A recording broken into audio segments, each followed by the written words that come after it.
Before we begin, make sure you're alone. Listen to the rain. Because every story has a heartbeat, and some refuse to stop. You're listening to Bloody Chapter. Like, share, and subscribe for more stories that haunt the mind long after the sound fades. Tonight's story, The Rain Still Smells Like Halloween. Where love checks in, but never leaves.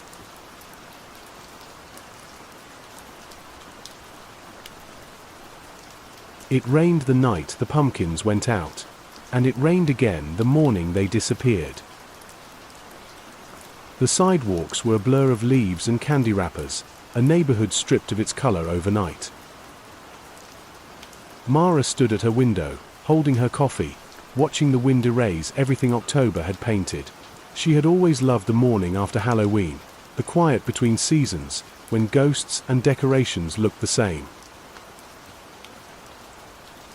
This year felt different. The air still smelled like candy and smoke, like the season hadn't realized it was over. When she stepped outside, the rain was fine and steady, brushing her face like cold breath. Her porch was littered with damp leaves, bits of candle wax, and the shards of something white. She knelt and saw it was a mask, half crushed, its painted smile cracked right through the middle. A mask she didn't recognize.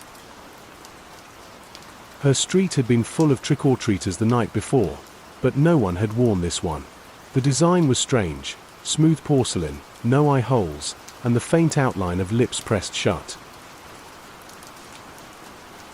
She brushed the dirt away and saw something scrawled inside the mask, written in black marker. Her name. Mara froze.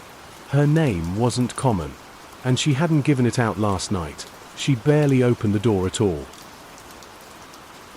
She told herself it was a prank, something the neighborhood kids had done.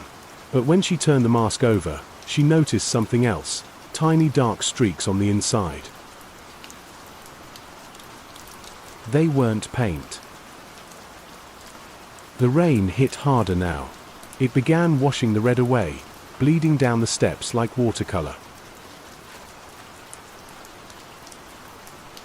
Mara dropped the mask into the trash bin, closed the lid, and went back inside, but the smell of wet porcelain followed her.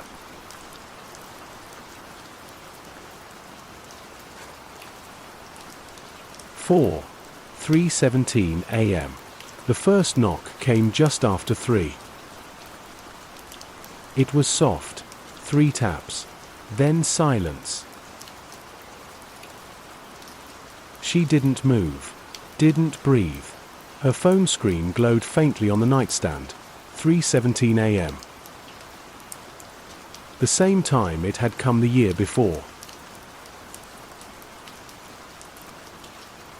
Back then, she'd thought it was her husband, drunk, lost, trying to come home again after she'd locked him out for good. But that was before the accident. Before the police found his car at the bottom of the ravine. The next morning, Mara woke to her phone buzzing. A notification. New photo saved to gallery. She hadn't taken any. The image was of her porch, wet, grey, empty, taken from the street. At first, she thought maybe it was one of her neighbors, but then she noticed a faint outline in the bottom right corner, a pale shape behind the railing. The same mask, the one she'd thrown away. She checked the bin. It was empty. That evening, Mara stayed by the window, her lights dim, her mug untouched. Rain pressed against the glass like fingers, each droplet sliding down in trembling lines. 4 hours, nothing moved on the street, until she heard it, faint at first, almost lost in the rhythm of the rain. A voice. It said her name, softly, like it had been waiting for her to listen. Mara.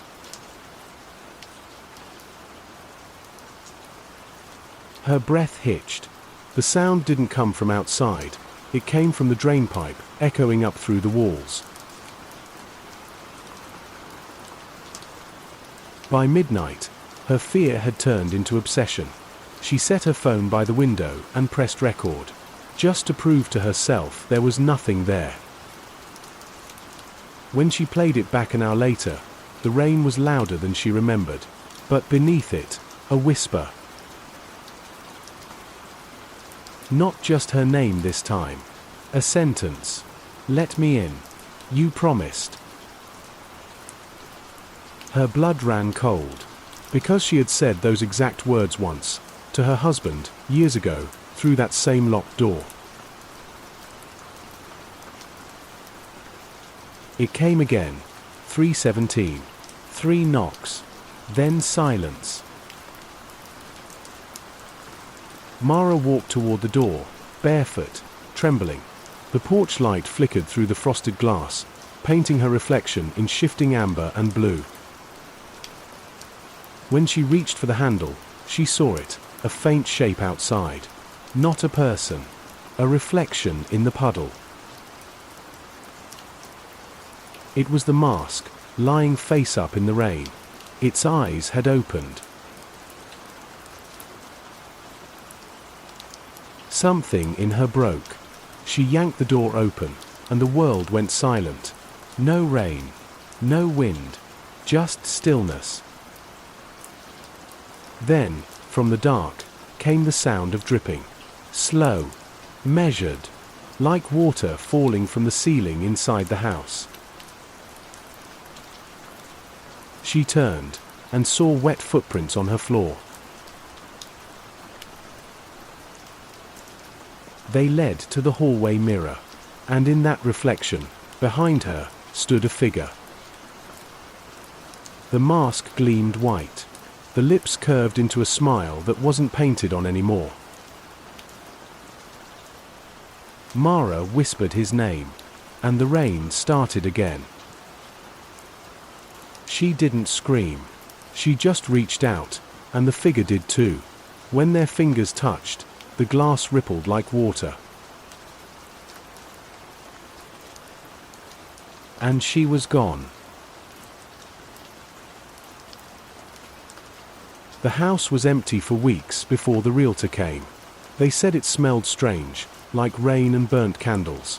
But the porch was clean. No leaves, no decorations. Only a mask sitting on the railing, porcelain, whole, with a single word written inside, "Welcome." The rain has a memory. It keeps what we bury, and returns it when we forget. So when the storm knocks again, don't answer. Just listen.